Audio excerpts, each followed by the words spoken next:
Halo semuanya, izin masuk, izin perkenalkan diri. Nama saya Hana Mulia Hadianti dengan NIM 3311221057.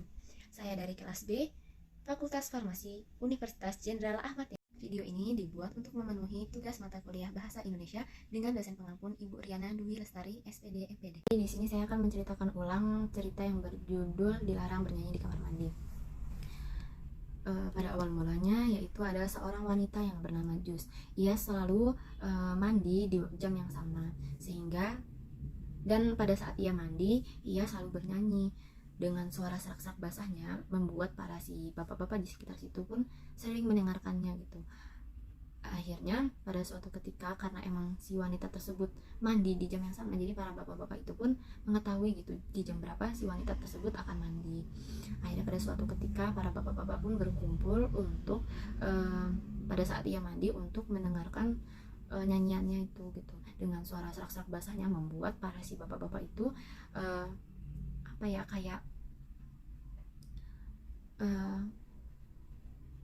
membuat para si bapak-bapak itu berpikir negatif gitu dengan si wanita tersebut, memikirkan sesuatu hal bersama si wanita tersebut. Akhirnya para si ibu-ibu atau istri dari bapak-bapak itu pun bertindak gitu, akhirnya ke Pak RT, menemui Pak RT, dan di situ ada Pak Hansip, dan ibu-ibu itu pun menceritakan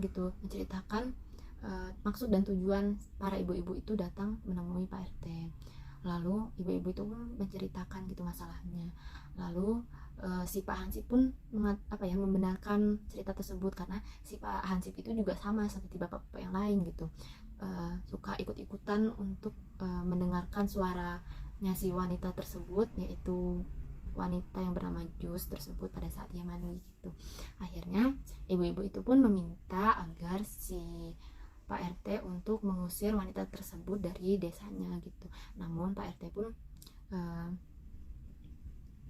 mengatakan kepada ibu-ibu tersebut agar tidak main hakim sendiri gitu. Akhirnya Pak RT dan Ibu Salih atau istri dari Bapak RT tersebut menemui si wanita tersebut. Akhirnya Pak RT dan Ibu Saleh pun memperingati atau menjarakan kepada wanita tersebut agar si wanita tersebut pada saat mandi itu tidak bernyanyi gitu, yang mengakibatkan para bapak-bapak tersebut memikirkan sesuatu bersama dia gitu yang tidak baik gitu.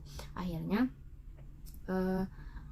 tetapi tuh ibu-ibu yang tadi itu tetap gak terima gitu dengan keputusan tersebut, karena menurutnya walaupun si wanita tersebut itu hanya mandi saja, tidak bernyanyi, si bapak-bapak itu pun akan tetap melakukan hal yang sama gitu. Akhirnya dari cerita tersebut mendapatkan kesimpulan dari karakteristik dari tokoh-tokoh tersebut. Yang pertama ada Ibu Saleh. Ibu Saleh itu selalu berusaha gitu mencari solusi dari permasalahan dengan baik dan memecahkan masalah tersebut dengan benar. Lalu ada Pak RT yang selalu bertanggung jawab menjalankan tugasnya sebagai RT dan memiliki watak bijaksana dan adil. Lalu ada Pak Hansip yang sama seperti bapak-bapak yang lain, yaitu selalu berpikir negatif serta memikirkan hal-hal yang kotor gitu, dan tidak bisa mengendalikan hawa nafsunya. Serta ada para ibu-ibu yang tadi memiliki karakteristik emosional gitu, habis itu bertindak semaunya atau dan acuh gitu dengan penampilannya yang dengan ibu-ibu itu kan acuh gitu dengan penampilannya. Nah, mungkin dari hal ini bisa menyebabkan si para bapak-bapak itu pun kayak berpaling gitu, sehingga melakukan hal kepada wanita yang bernama Jus tadi. Lalu ada tokoh lagi, yaitu si wanita tersebut yang bernama Jus. Ia memiliki karakteristik polos dan lapang dada gitu pada saat ia diberi peringatan atau dinasehati oleh Pak RT dan Bu Salih tadi. Ia langsung menerima dan menyetujui agar pada saat ia mandi tidak bernyanyi gitu. Mungkin cukup sekian dari saya, kurang lebihnya mohon maaf. Wassalamualaikum warahmatullahi wabarakatuh.